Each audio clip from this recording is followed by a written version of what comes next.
좀 오래된 이야기입니다. 그러나 실제로 경험한 사건입니다. 아버지께서 목회하시던 교회 부목사로 있었을 때 일입니다. 어느 가정을 급하게 신방하게 되었습니다. 남편은 70세가 되신 집사님이셨고 부인의 연령도 거의 남편 집사님과 비슷하였습니다. 원인을 들어보니 남편이 본 부인과 사별하고 지금 살고 있는 부인과는 재혼하여 살고 있었습니다. 그런데 부부가 한 이불을 덮고 잠만 자려고 하면 전처가 나타나서 인연이 어디 내 남편과 같이 잠을 자 하면서 계속 방해를 한다고 합니다. 이런 상황이 오래 계속되다 보니까 그만 부인의 정신계통에 병이 생겼습니다. 이런 경우를 귀신병 또는 마귀병이라 합니다. 그때만 해도 교회에 밤마다 모여서 기도하는 권사님들이 계셨습니다. 여름이건 겨울이건 밤마다 교회에 모여 기도하고 좀 주무시고 새벽 예배 드리고 집으로 가십니다. 낮에는 논밭에 나가 힘들게 일하시고는 밤이 되면 어김없이 또 교회에 모여 기도하십니다. 간혹 교회 안에 아픈 사람이 생기면 이분들이 목사님, 사모님과 함께 신방대원이 됩니다. 이분들은 귀신도 쫓아본 경험을 가진 분들이기에 기도가 다른 사람들보다는 좀 셉니다. 이분들과 그 집사님이 속한 속계 속장님하고 그 가정의 신방을 갔습니다. 그 부인 집사님이 컴컴한 방구석에 쪼그리고 앉아 있습니다. 귀신 들린 자들의 특징이 밝은 것은 싫고 어두운 것을 좋아합니다. 한 사람 한 사람 들어오는 사람들을 쳐다봅니다. 어디를 보냐면 들어오는 사람의 눈을 봅니다. 자기보다 좀 세다 싶으면 눈을 확 돌립니다. 그러다가 자기가 보기에 좀 약하다고 여겨지는 사람은 계속 쳐다봅니다. 속장님을 계속 쳐다봅니다. 모두가 자리를 잡고 앉았습니다. 분위기가 무거우니만큼 이내 찬송을 시작했습니다. 힘차게 찬송을 부르고 합심 기도를 시작했습니다. 모두가 소리를 내어 기도하는데 툭탁툭탁 하는 소리가 들립니다. 누군가 무릎을 치면서 기도하나 보다 했는데 아니었습니다. 하도 이상해서 눈을 뜨고 보았습니다. 그랬더니 이게 웬일입니까? 그 부인 집사가 속장님을 발길로 팍팍 걷어차면서 이년아 내가 여기를 왜 왔어? 속장이면 속장이지 능력도 없는 것이 여기거디라고 와? 이렇게 난리를 치고 있었습니다. 표현은 부인 집사라 했지만 사실은 그 속에 자리 잡고 있는 악한 영 귀신의 짓거리였죠. 자기보다 세게 느껴지는 사람은 눈도 못 쳐다보면서 자기보다 약하게 보이는 사람에게는 얌얌하게 보고 이런 짓을 합니다. 우리는 기도에서 능력받아 악한 영들에게 조롱당하지 않아야 되고 업신여김을 당하지 말아야 합니다.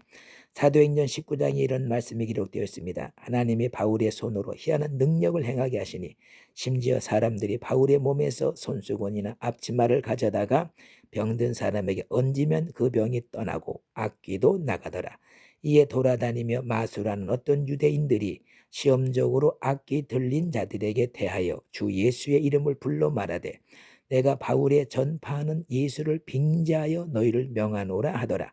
유대의 한 제사장 스게와의 7 아들도 이 일을 행하더니 악귀가 대답하여 가로되 예수도 내가 알고 바울도 내가 알거니와 너희는 누구냐 하며 악기 들린 사람의 그 2 사람에게 뛰어올라 억지하여 이기니 저희가 상하여 벗은 몸으로 그 집에서 도망하는지라 했습니다. 악한 영들은 우리 한 사람 한 사람을 너무나 잘 알고 있습니다. 누가 진실로 믿음 있는 자인지 아니면 믿음도 없으면서 있는 척만 하는 자인지 압니다. 누가 기도하는 자인지 안 하며 사는 척하는 자인지 압니다. 누가 거룩한 자인지 아니면 속에는 음란, 정욕, 돈 욕심, 세상 야욕으로 가득 차 있으면서 겉으로만 거룩한 척 외식하는지 다 압니다. 목사도 능력 없으면 악한 영들에게 조롱을 당합니다. 내가 목사야, 장로야, 권사야, 집사야 이런 직분 앞에 악한 것들은 벌벌 떨지 않습니다. 내가 교회 수십 년 다녔다고 무서워하지도 않습니다. 내가 모태신앙이라고 떨지 않습니다. 믿음의 실상인 예수가 있는지 없는지를 너무나 잘 압니다. 예수님 당시 유대 사회에서 마리아와 요셉 외에는 그 어느 누구도 예수가 하나님의 아들이란 사실을 알지 못했습니다. 그런데 마태복음 8장, 마가복음 1장, 5장 이런 데 보면 귀신들이 소리 지르죠. 나는 당신이 누군지를 압니다. 당신은 하나님의 아들입니다. 당신은 하나님의 거룩한 자입니다. 사람 속에는 귀신들이 예수를 보고 소리 지른 겁니다. 귀신들, 악한 영들은 예수가 그리스도라는 사실도 알고 하나님의 아들이라는 사실도 알고 그리고 자기들을 멸하러 온 줄도 알았습니다. 유대 사회가 예수님을 죽인 죄가 무엇입니까? 그들이 볼 때는 예수는 목수의 아들인데 입만 열면 나는 하나님의 아들이다 하니 신성을 모독한다고 십자가의 못을 박아 죽였습니다. 그런데 악한 영들은 예수가 하나님의 아들이라고 소리를 쳤습니다. 위에 말씀에서 악한 영들이 나는 예수도 안다, 바울도 안다. 그런데 너희는 누구냐? 지금 당신은 누구입니까?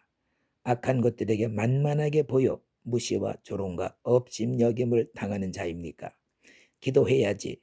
하나님 말씀대로 순종해야지. 마음은 잘 먹는데 실제로는 안 됩니다. 왜 그럴까요? 악한 것들이 아예 못하게 방해합니다. 그것들이 너무나 우습게 보고 있기 때문입니다. 너 같은 것이 뭘 한다고? 어디 한번 해봐. 혹시 이런 분이십니까? 그렇다면 큰일입니다. 아니면 악한 것들에 벌벌 떠는 자입니까? 성령 받고 권능 받고 능력 있어 악한 영들에게 무시당하지 않고 조롱당하지 않습니다. 기도해야 능력 받습니다. 기도해야 성령 충만 받습니다. 기도 외에는 다른 것으로는 이런 유가 나갈 수 없느니라. 할렐루야. 은혜가 되셨다면 구독, 좋아요를 꼭 눌러주시기 바랍니다.